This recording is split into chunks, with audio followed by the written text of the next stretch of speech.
They sing too. Oh, and I see Three. later. Okay. And Here we go, Stein. everybody. Oh, there we go.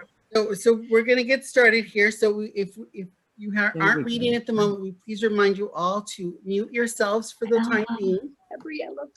Wow, our granddaughter Gabrielle is on from Canada. Wow. And we did have a lot of people sign up from all across the world today. So we might have people from Europe There's joining. Jeff and Judy. From Yeah. Maine. So did you say we should mute our screens? Yeah, everybody please mute yourself unless you be speaking. So Okay. I'm Franklin Escobedo. I'm the Community Services Director at the Larkspur Library and Recreation now. So I would like to introduce our group. The Women Who Write is a group of 5 women who met through their service on the Marin Poetry Center Board. 18 years ago, they formed their group and to provide a focus of support to each member in her particular writing goals. This annual event at the library began in their first year and has been going on for a while. And like I said, this is our first time meeting virtually. So I thank everybody for taking the time to log in this afternoon to be here at our first virtual poetry reading. And hopefully next year, if all goes well, we'll be back in person in the library like we normally do. So in 2019, an annual anthology of their work, The Sum of Us, was published and is up on Amazon. And after we're done, I'll send out a follow-up email with a link to where you can get it. And they'll be resupplying it. So even though it says unavailable today, more books are on the way. So you'll be able to buy a copy of the book if you haven't already. The group wishes to acknowledge the Marin Poetry in their role of fostering poetry in Marin.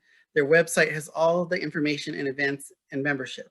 But I would like to thank Laurel, Gaby, Angelika, and Elle. I hope I got everybody for being here today. And I think Elle was going to be our first reading. So I'm going to highlight you, Elle, and you'll take over. Unmute. Can you hear me? No. Oh, yeah. You can hear me now? We can hear you now. Yes. Okay, so I'll begin with the first time. Lost in the noise of everydayness is that first love, first kiss, first time for anything really. The unbearable sweetness of it, a culmination of our fears and hopes. It's a new reality reaching into the future, the terrifying beauty of what could be. And Romancing the Brush is my next one. It was a summer of my I'll begin again. It was a summer of my romance with the artist and with his paintings, which were enormous, no subject, all predicate, adjectives colliding in a puddle of greens, magentas, and blues. We careened through museums mad for de Kooning and Pollock, the splashed at, dripped on expressions of now. I watched him turn a blank canvas to colors that vibrated each other, thrilled by the idea of creation. I didn't see how he wanted me, primed and ready, object to his verb. Later, I discovered mixing hues opposite on the color wheel created beautiful shadow. How I could lay down pigment as primary and raw as any abstract expressionist. How doing it myself without modifiers would open for me the world. The next one, Back Again. On the radio, Spheres is Eros, and I'm young again, back on Mykonos, sand, kelp forests, cutting water in long shore strokes, bubbles bursting into light. I began to dance in the old way, and I'm back 2,000 years, dressed by rhythm in black and ancient garb. I'm in a chorus of crones, arms linked, clinging, circling on a path laid down by lyre's notes. I want a little Aristotle, a little Socrates, but mostly Agamemnon, hockey and strutting, drunk on sun and sea. And after heat and drought, rain, my skin's many mouths open to the damp. Across the road, great pines frame fog that pours over the far hill, clotted cream from the sea. Lovely to sit at my kitchen table, hands curled around a mustard-colored cup, coffee warming my morning chill. These are moments to cherish, small pleasures to wall out the day's indignities. Across from me, my sweetheart of 50 years, the uncertainty of his cancer. He's reading the paper, channeling the outside world in. I want these moments sacred, soft shush of rain, polishing everything, the glass tabletop reflecting light, my arms, the cup, everything floating up, shimmering, insubstantial. Substance and shadow. We swim over river bottom, mud and grasses, substance and shadow. Inside the moment, yet outside looking in. Is it you I love, or how we fit inside that love? Two pine needles spinning slowly, hooked together, reach the lip of the falls, then dip into foam and vanish. Next one is where you reside. Where do I stop and you begin? My hand on your arm disappears into shadows of your sleeve. At night, edges vanish as our bodies cleave. When I see you, everything outside unfolds inside me, sight, smell, touch, and you are in me as real as I create you. Such an intimate thing, you contract or blossom with my additions and subtractions. If from inattention you are diminished, I'd have only myself to blame. And my last poem is actually a true story, something that happened to me about roughly 25, 30 years ago. Seal. There was before I start it, it's kind of an interspecies, it's still a love story, but it's kind of an interspecies, an unusual interspecies love story. Seal. There was the usual sea smell of fish and oil slicks that night, and you've seen how waves lift up their round black arms and give the wan moon back its cool light. They want to spill over, cross boundaries, press against rocks, handing them the slippery moon, taking it back. You know how that looks. I walked on a path beside the sea, and echoed toward me like a quick breeze over water, like the smell of the sea turned sound. Suddenly, there he was, 4 feet offshore, natty as night in his shiny furs. I answered him awkwardly at first, then getting it right. We talked a long time. Maybe he thought I was one of them in my seal black clothes. He paced aquatically, eyes holding me. I sang his siren song, and for a while I could feel down into all that was wet and salty in me. He followed as I passed Bafano's seal statue, turned when I turned, and kept up his end of the conversation. At the park, I squatted on a step near the water.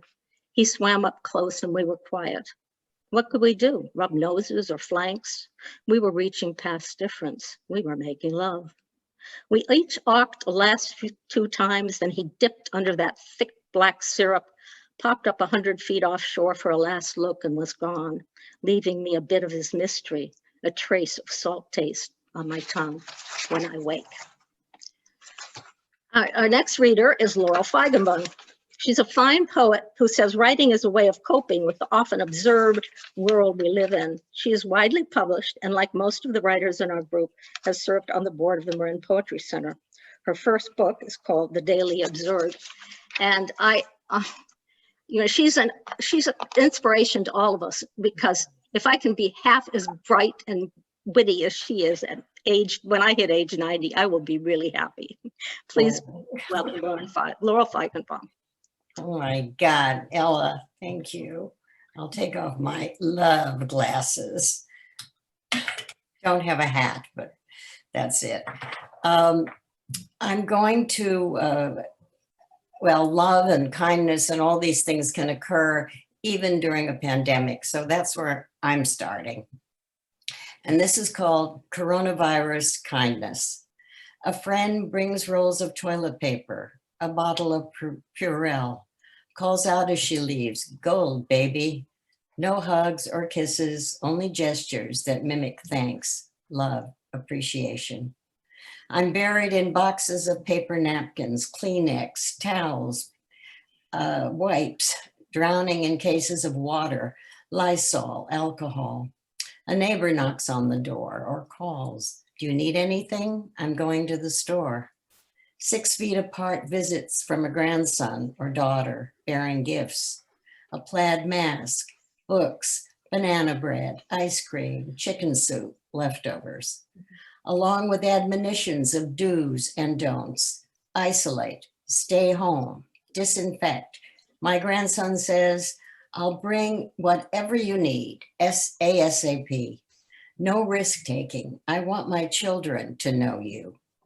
His tender caring warms me as I think, but don't say, you'd better hurry. And actually they did. June is going to be the date, the new birthday date. And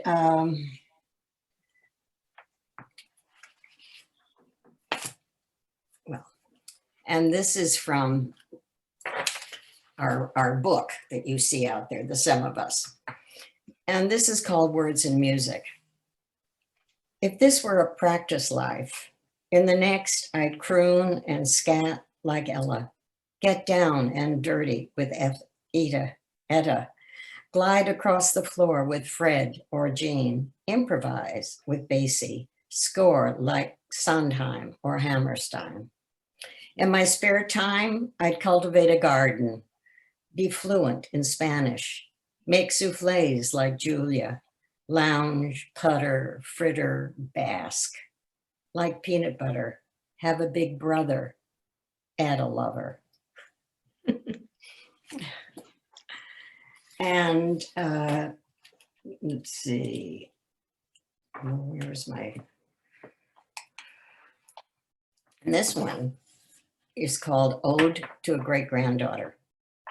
Rosalind Jane, you came, the soft down of your cheeks, gassy smile, milky scent, wobbly brunette head nestled on my chest, eyes open, looking around.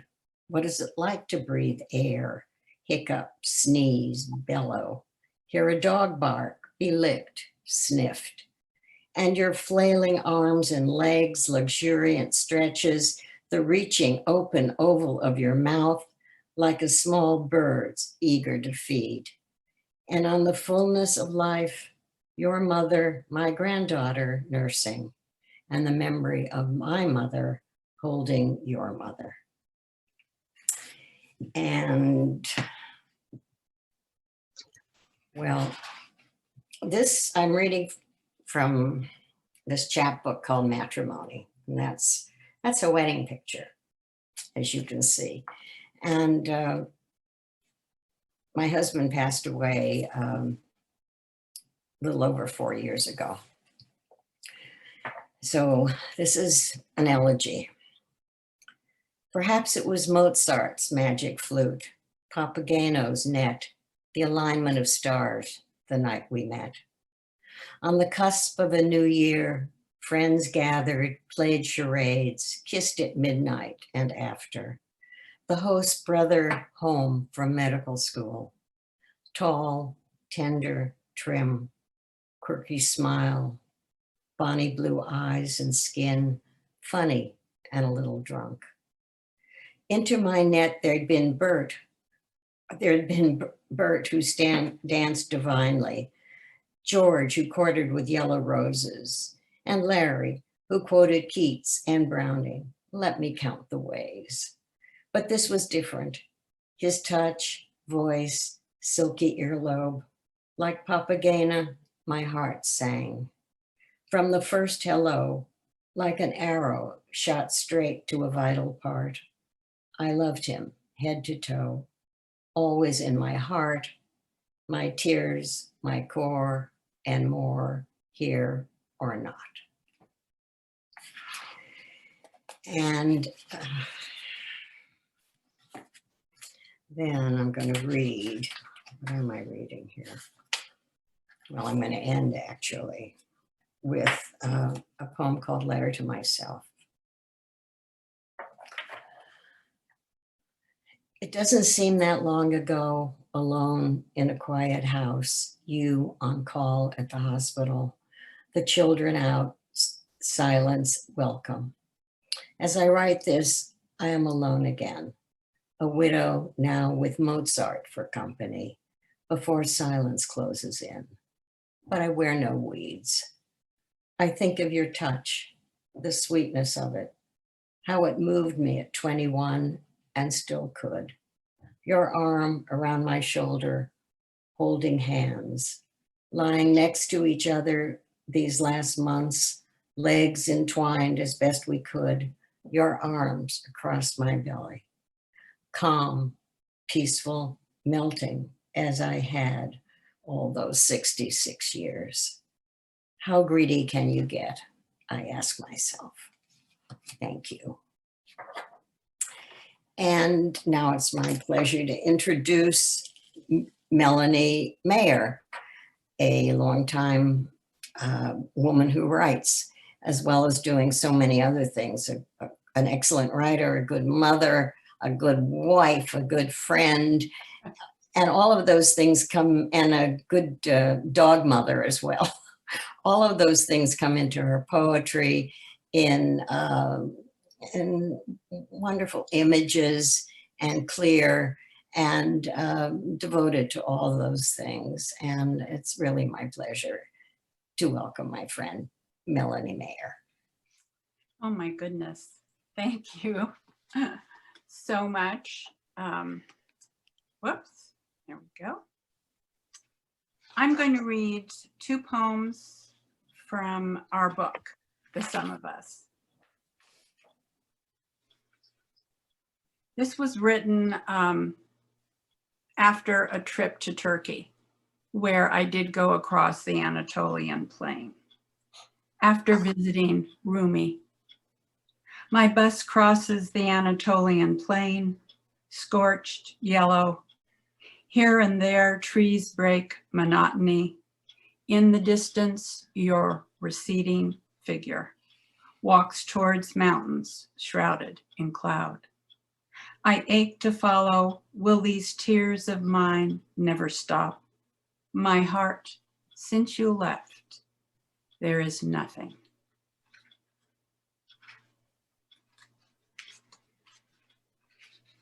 This is a Valentine to Mr. Rogers. Mr. Rogers left the neighborhood on February 27th, 2003.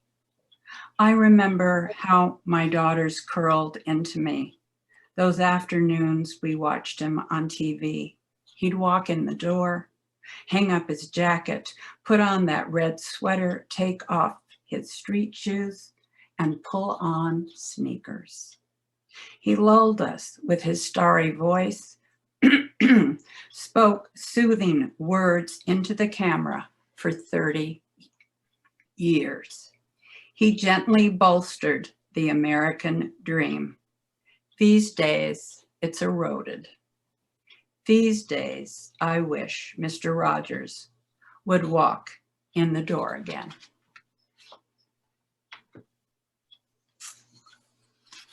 This poem was written not that long ago.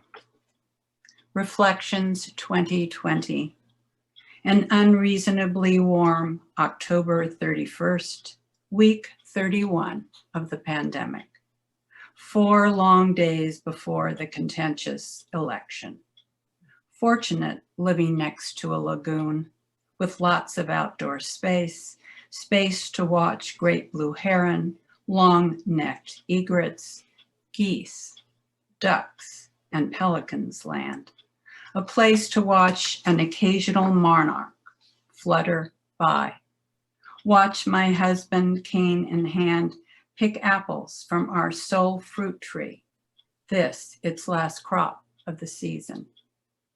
On the dock, our small white dog sits sentinel, ready to bark away swimmers, boaters, and birds. I cherish these quiet moments. My husband, the dog, the beauty of water.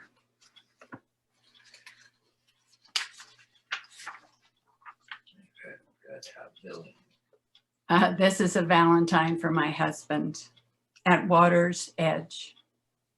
We drive across the Bay Bridge, 1963, on our way to dine and dance. He says, I know a joke on any subject. I say mermaid. He, definition of a mermaid, too much woman, too much fish to eat, not enough woman, to love. A wicked sense of humor, a smooth dancer, opens doors for me, and such a generous heart. I fall fast. I'm 20, he's 34. Years later, when differences plague us, I dream we walk arms linked at water's edge on a white sand beach. 2019. The Sunday I leave for a poetry retreat, he gives me a long kiss and warm hug. Says, these days I feel insecure without you. The night I return, he has a dream. I come to him and say, I'm going to live in the wild, somewhere no one needs money, at the bottom of a mountain beside a lake. He sees the spot. It looks like a fairyland full of strangers. That morning, I put my arms around him, say, I live here. And for my last poem, this is a Valentine to that little white dog. I wish my dog talked. Imagine what Coco might say. One afternoon on the grass by the blue-green lagoon, stretched out side by side, the sun warming us. I think, nothing's better than this. She says in a little girl voice, I'm so bored. Let's chase jays. I ask to hear that voice again. Who do you love more, me or him? She evenly divides her time between our laps, so she puzzles this. What do you think, she snorts? We watch nature programs about bats and manatees, Coco beside us. The announcer says manatees are related to elephants. What's an elephant, she asks. We have a small sculpture of one to show her. He explains bats are mammals, but they fly like birds, says Coco. We go for walks, and when we cross the street, she asks, why? Like the chicken, I answer, to get to the other side. Why do you always bag my business on walks? She drones, but not at home. No more sitting quietly by the table until we finish dinner and put a taste in her dish. She whines, hurry, hurry, hurry, under her breath. No more sitting quietly by our bed while I peel off pillow turned back the spread. She mutters, you're so slow, so slow. When the doorbell rings, she yells for us, no more barking. At night, she yells, go away. There's no consoling her, fearful of noises and odors outside. Only she hears and smells. Upon reflection, I adore my dog and she me, but there's much to be said for a loving, silent companion. We communicate with one another, and dogs have a sixth sense, which we do not, about their owners' moods without words to get in the way. Thank you, and now it is my pleasure to introduce Angelica Quirk, who is an artist, a poet, was a ballet dancer for a number of years, and teaches at, I forget the name of her school, but it's my pleasure to introduce such a wonderful poet, Angelica. Thank you. Can you hear me? No? Yes. Yes. You can hear me. Okay, good. Okay. Well, thank you. I teach at the German Language School of Marin. So Thank you. but thank you for the great introduction. Okay. Well, first of all, happy Valentine's Day to everybody. And I like to welcome especially my three children, Mia, Juliet, and Matthias. Matthias, my youngest son, was born 15 minutes after Valentine's Day. So how about that? And not only Mike is visible. No. Sorry. And that's when I started writing poetry after he was born. And he turned out to be a very good writer. Okay. That wasn't too lovely. Today I waited for you, my muse, flitting from note to note of your harping call. You finally smiled and took off your mask. Now that I met you again, I'll sing of wind and sky, your eyes my dream, your lips my words. Late bloomers. It burst into bloom 22 years late, after I had carried it home in a tiny pot of terracotta.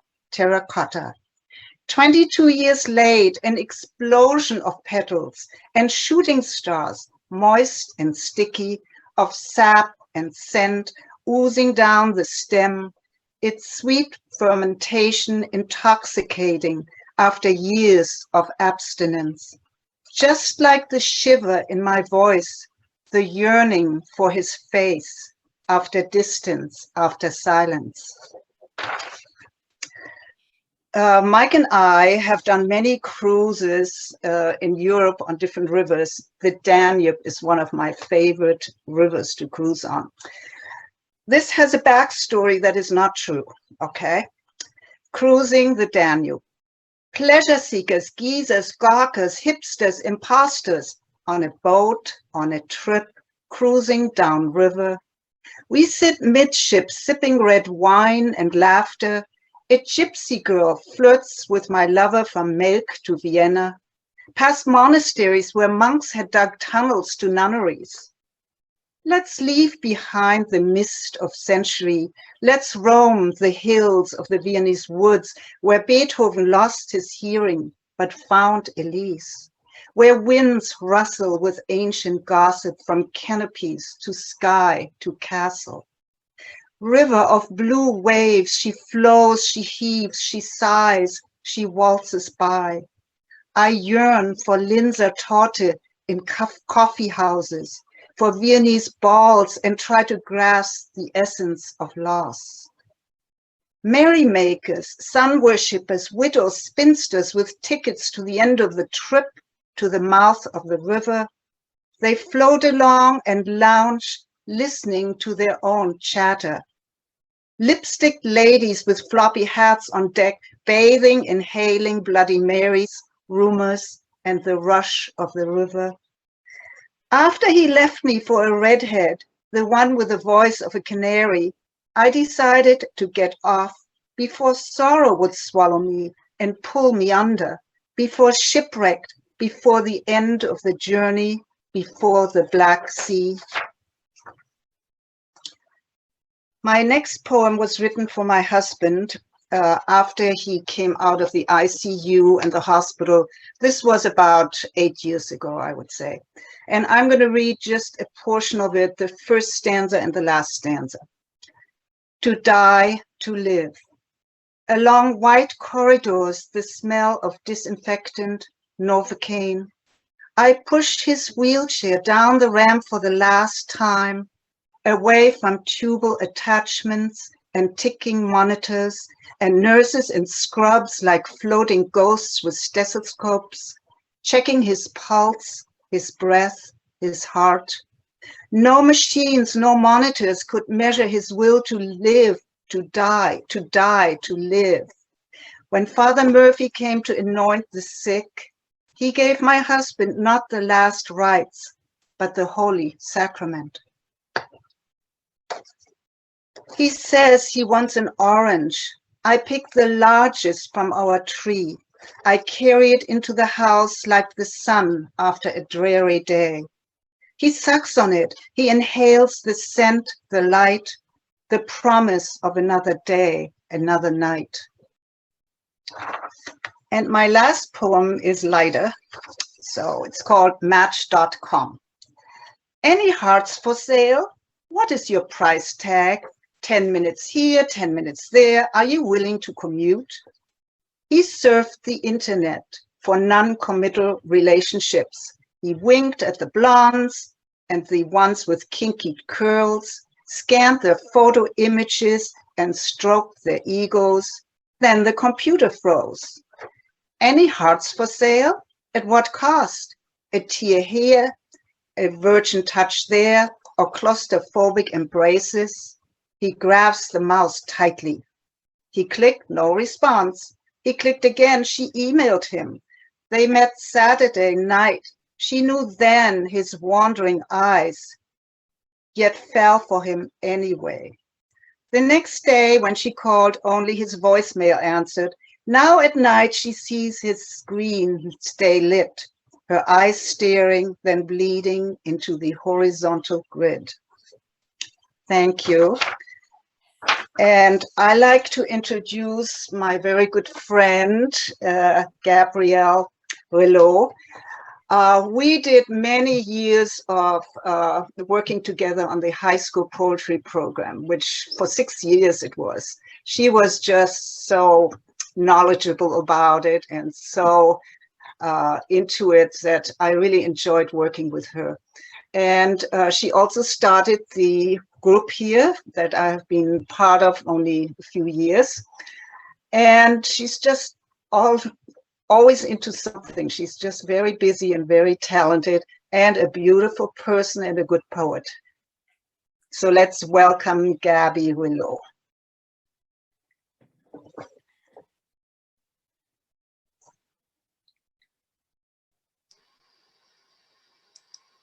Am I unmuted? You are. Yes. Yes. Hi, everybody. I just want to also, before I start to read my stuff, because Ella didn't get one of us to introduce her, I wanted to say a little bit about Ella, who was our first reader, and her poetry speaks the beauty of what kind of a poet she is. She's obviously wonderful, but she's also a very, very long time friend. In fact, it was she that brought me onto the Marin Poetry Center Board. And she did this necklace. She's an artist of jewels. She's a jewel of a person. And Ella, thank you for everything that you are. So my reading, and thank you, Angelika, for introducing me. My first poem is called Years in a Garden of Delight. She emerges from the thistles, all thorn-torn and bedraggled. A moonlit smile shines through smudges of dirt, rich, worm-tunneled dirt spread across her face. Delicate petals fall from her tangled hair, and the scent of sweet briar rose fills the air. With bent finger, he slowly travels from chin to forehead, a trail in her weathered skin, tracing creases of their coupled years. She whispers against his gentle hand, wherever we are buried, my love, let it be together, covered deep with this cool, dark soil we love so well. I think I need my glasses.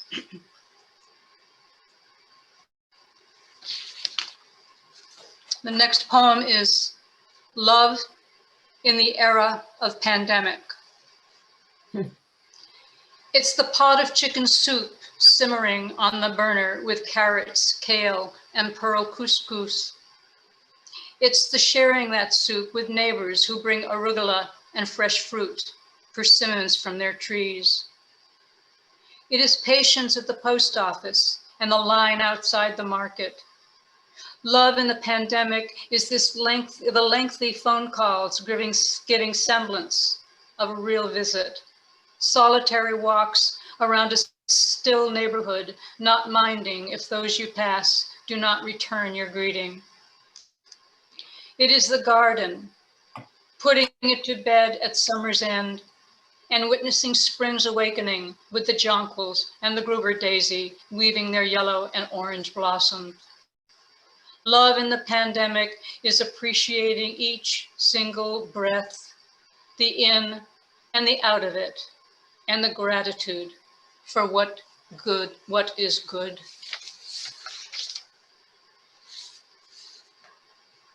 There it is. Something about a bowl that satisfies. Oh, I'm sorry, let me start that again. There is something about a bowl that satisfies so. Its ability to hold or be held between two open hands when filled to the brim with a warm, hearty soup, or set upon a dark wooden table, holding golden delicious. Something about containing, yet remaining open, and still each its own in shape and size, recognizing its particular purpose. Something about a bowl that is so completely reliable.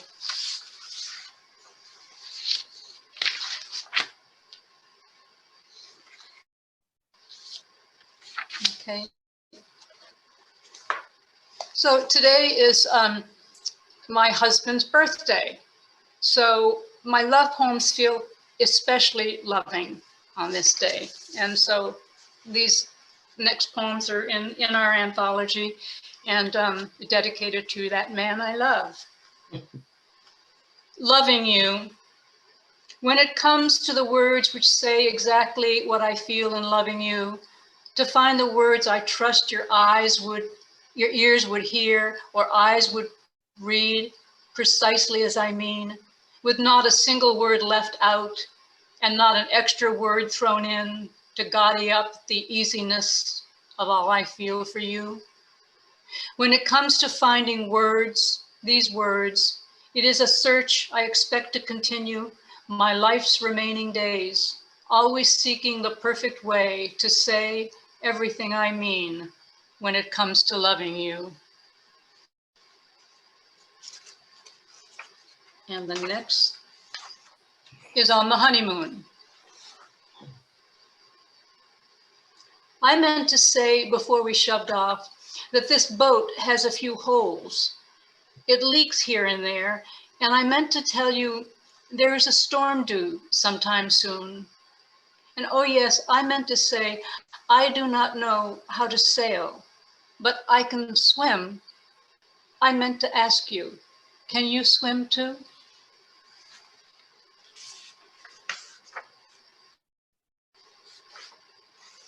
Okay. Saturday afternoon. If I take in the details with every step in this last little jaunt from the mound of strawberries needing fresh additions past the bearded iris on the downside of their season, through the arched jasmine gate, giving it the extra tug to hear the click of its slightly rusted latch, taking in the barren garden beds waiting for planting, where oregano is taking claim by the old iron bedrail, on hold for some proper use as it leans against the aging fence. Take in the smell from the bucketful of freshly picked lemons to be sent to my sister's Greek neighbor who longs for the days of her own lemon tree back home. And to Ruth, who makes special preserves and curds in her tiny kitchen while she longs for her little dog Pierce, who began biting her in final stage of aging. If with every step I observe and serve, quiet myself down and do the tasks at hand, I believe I will get through any burden that felt too much at the day's beginning. And I would like to end my reading with the poem that you've probably heard a few times before, those of you that have attended the library readings. Your shoes. I look at your shoes today, long and narrow, hold one in my hand, smell the sweet mixture of light sweat and fine leather. My fingers move slowly across the soft, worn surface you've so carefully rubbed with brown kiwi over the years. I've heard your firm footsteps quickly up and down the stairs, across concrete sidewalks, briskly down the street, watched your long stride across our wooden floors. By the swirl on the ball of the soul, I see most of your turns have been to the right. You've walked life at an angle against the wind. I love you, my left-handed man. So, thank you. I think we at this point are going to return to Franklin, and Franklin will invite those that have signed up for the open reading. But I also want to say before we do that, thanks so much to the Larkspur Library and Franklin in particular, and Teresa there, who've done such a tremendous job in helping us, the five of us, the sum of us, put this reading together. It's kind of a weird thing to be reading like this. I can't, but I think it's working, and I'm so happy to hear those that are going to read next. And the whole thing about the community read, and also those of you who've come and are not reading, the importance of having witness to our poems, because we write because we can't help writing, but the importance is that we want to have our words have meaning to others. And so thank you for listening. And Franklin, are you gonna? Yeah, the hard part is we want to clap, and when we're all muted, we can't clap to let you know that we loved your poem. Right. So again, if everybody take a quick moment, unmute yourselves, and let's give them a round of applause.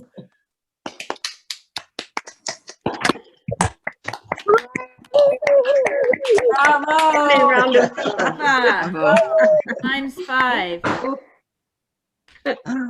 So on our first reader that we have on our list is going to be True Hines.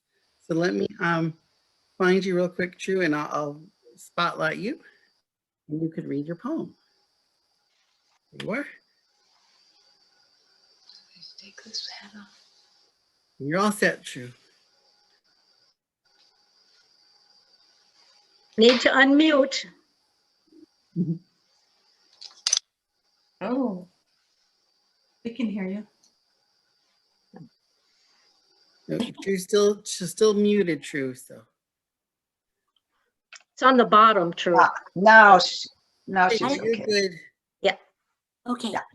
My daughter called me from Costa Rica just as we were starting, and believe it or not, I can't find my poem. Could you? Oh, well, It's somewhere. We'll go to the next person, and I'll call you back up in a few minutes, okay? Okay, you'll not stop me being first, right? I couldn't hear what you said. Yeah, True. We'll stop you from being first. So we'll give you a moment. Let me go to the next person in line. So.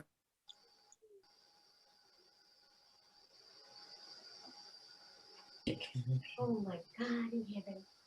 So the next person is Lita Bushyhead. So let me find you, Lita, and then we'll bring you up front. There you are. Hello. And you're good. And thank you to both Franklin and Ella and everyone else involved in putting this wonderful thing together. I didn't realize what a dry time this pandemic has been.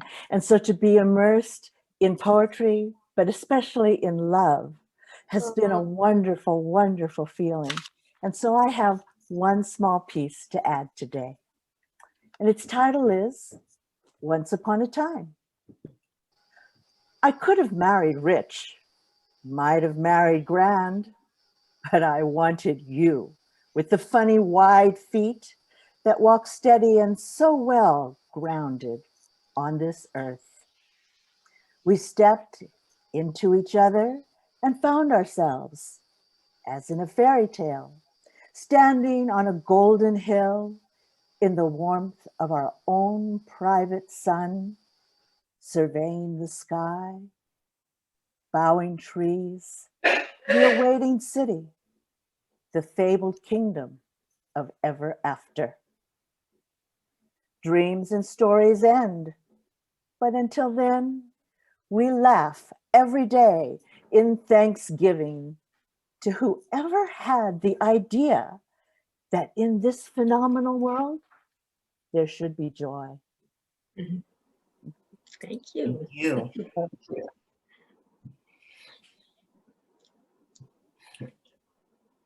So next up is Elizabeth Weaver. I hope you're on here. There you are. Hi. Hello. This has been so wonderful. Hi, Angelica. This has been so wonderful. I've loved you. Hi, Gaby. I can only see 6 of you. But I'm just like so happy that this was on Zoom this year. I haven't always been able to come ever. But this makes it accessible, and I'm just so happy about it. And what beautiful work. So I have to wax poetic about you guys. And Lita, oh, wow. Okay, I'm going to read. So I'm going to give you just the slightest background. At 38 years old, my beloved, intelligent, wonderful husband went down and almost died. And it was a really difficult thing. And he loves birds. And that was like he couldn't talk for years. It couldn't be touched. It was just very intense. But we have birds in our yard, and he just loves them so much. So, if bird, you would be my loon, calling long past light, my morning dove, my sweetest finch, flashing sun from blackest night. If my bird you were, I'd feed you nectar from my palm and plant thick trees for you to rest and nest until I could transform my arms and hands to feathered limbs, our hearts remade as song. Thank you so much. Oh, so beautiful. Thank you. Yeah. Yes. So are you ready, Drew?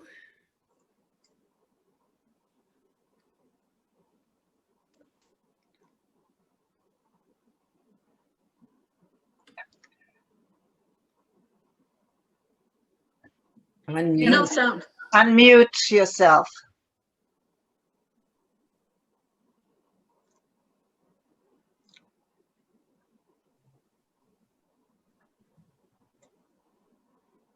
Are you good, Drew?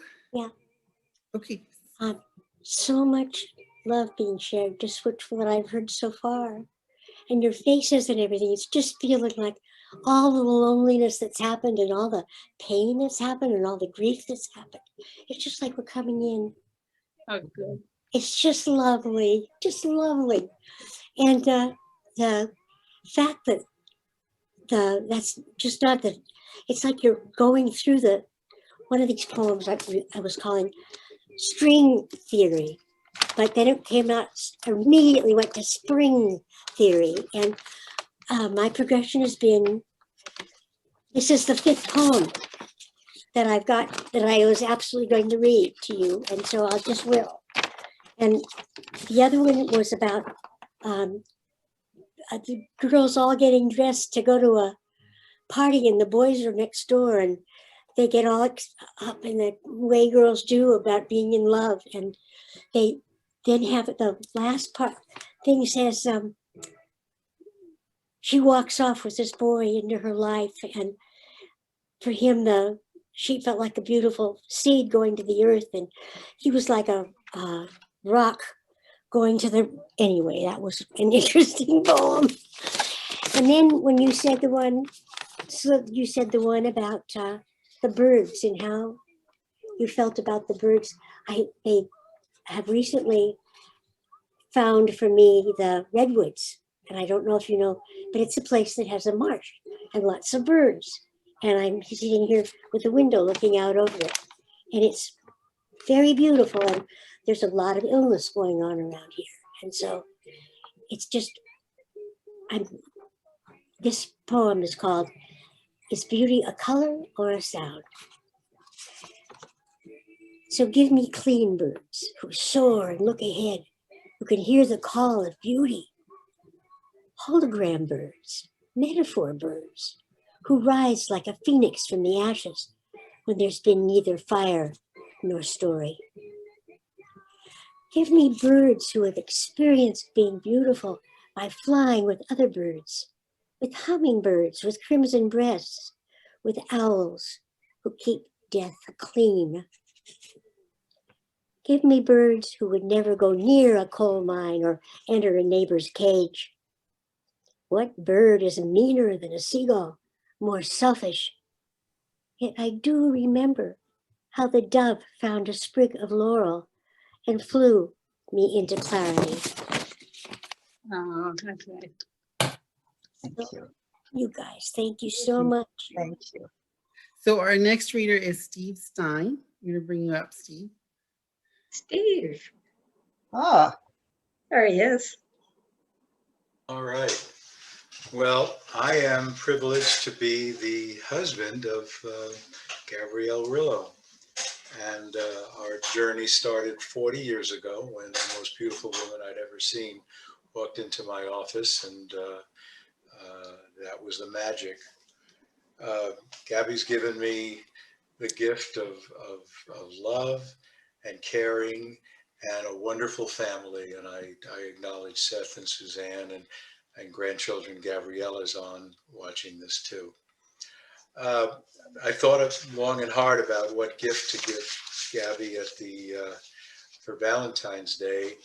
I don't usually speak. I did once before recite a poem. One of the people in the library turned to me and said, "Go on, Steve, here's a poem, why don't you go read it?" But I hadn't actually chosen that poem. So this time what I've done, because I'm not a poet, I love hearing poetry and I love Gaby and her colleagues' poetry. But I went to the internet and did a search, and I found a poem that I'm going to read by E.E. Cummings. Ooh. And I was not familiar with E.E. Cummings, except I knew from college that he didn't use punctuation, but I didn't know really much about it. So this poem is titled, "I Carry Your Heart With Me. I Carry It In." I carry your heart with me. I carry it in my heart. I am never without it. Anywhere I go, you go, my dear. And whatever is done by only me is your doing, my darling. I fear no fate, for you are my fate, my sweet. I want no world, for beautiful you are my world, my true. And it's you are whatever a moon has always meant and whatever a sun will always sing to you. Here is the deepest secret nobody knows. Here is the root of the root and the bud of the bud and the sky of a tree called life, which grows higher than soul can hope or mind can hide. And this is the wonder that's keeping the stars apart. I carry your heart. I carry it in my heart. Yes. Oh, I love you.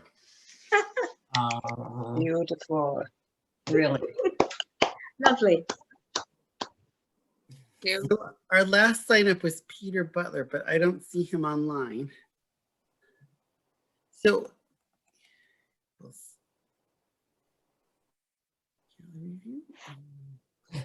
if anybody else would like to read, just raise your hand and we'll spotlight you. Oh, there's Margaret. Yes. Hi, Margaret. Margaret. There Hey you go, Margaret. everyone, can you hear me? Yes. Yep. Yes. Okay.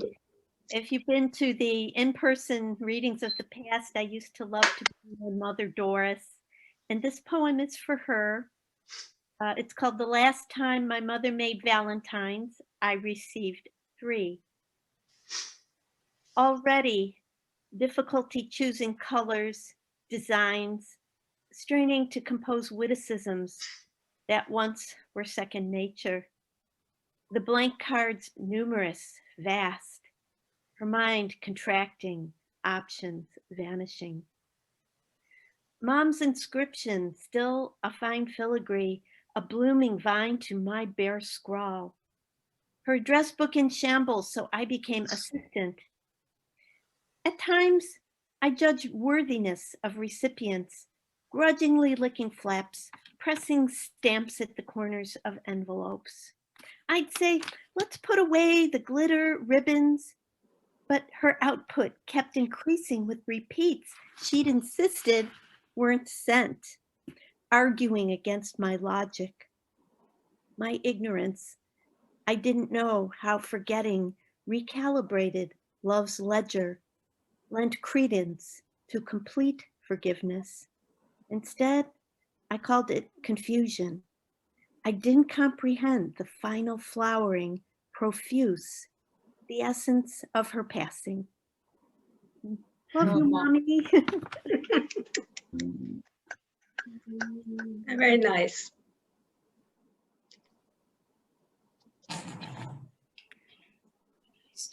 Here, I'm going to bring you up, Marisa. Okay.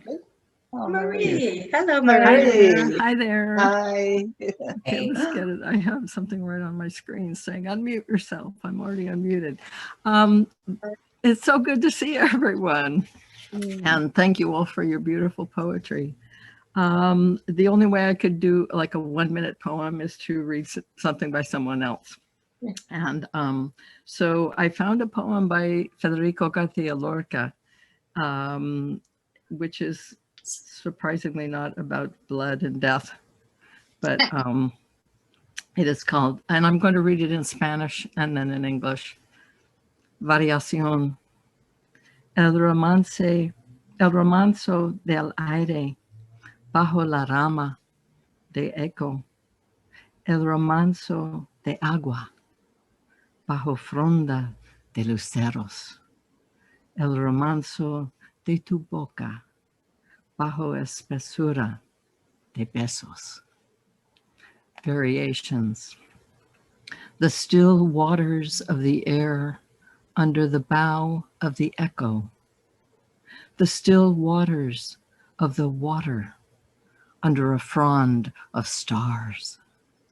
The still waters of your mouth under a thicket of kisses. Nice. Nice.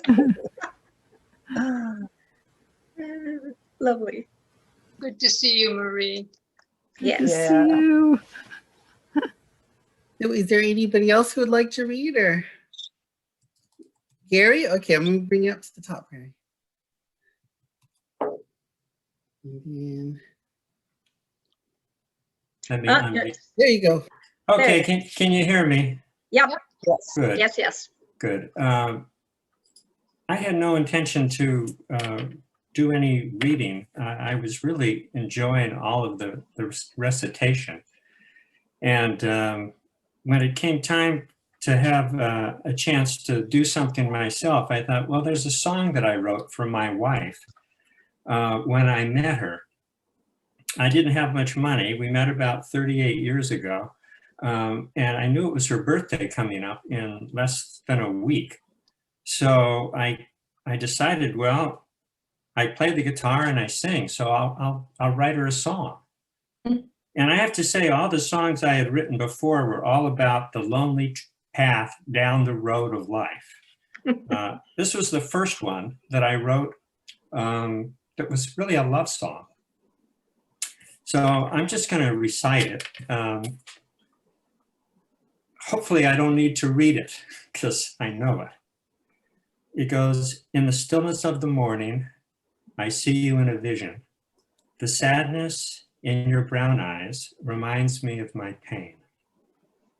And then I hear your laughter, see the child that lives within you, dancing in the firelight to the music of the rain.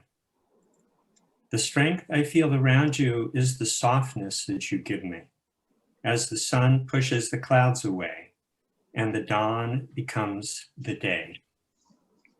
The center to your feeling, the voyage through your sorrow has led me on this journey to seek a better way. You have opened up your life to me, one who dares to love you, trusted in my heart song, and listened to my rhyme. And my world is filled with gladness to be part of that sweet circle of endings and beginnings along the path of time. That's it. Oh, Thank you. My pleasure. Thank you. Thank you, Gary. Thanks, Laurel. Anybody else would like to read or?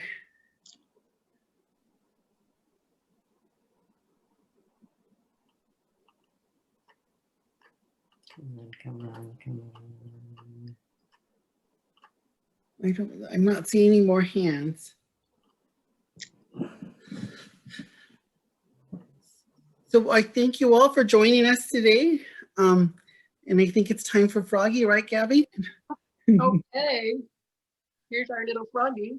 And what Franklin is going to do, you know, when we do this for the 18 years that we've been doing this reading at the Larkspur Library, and we have had a few people singing as well. But what we always leave with a song we've been doing. The song we've been doing is "Let Me Call You Sweetheart." So we have our little froggy who sings "Let Me Call You Sweetheart," and we invite you. Franklin's going to post up the lyrics so we can, as we say goodbye for this gathering, and thank you all for sharing your work, and thank you for the library again. We'll sing "Let Me Call You Sweetheart." Oh, and Franklin, you said you were going to post about how people can get the anthology if they want to, and also I think that this is recorded, so if people didn't get to hear, you know, if they have friends who'd like to go to the reading, they can go somewhere and find it. Yeah, on the library. I'll be actually sending up a follow-up email to everybody who registered for today. So you'll get an email with a link to the recording as well as to where you can buy the anthology online. And then, some of that's going to the proceeds are going to the library, 50%. Yeah, to the Friends Library. And then let me get this little thing up if I can find it.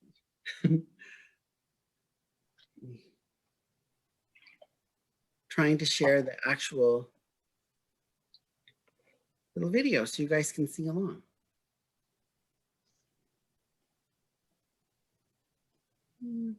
My dog got it.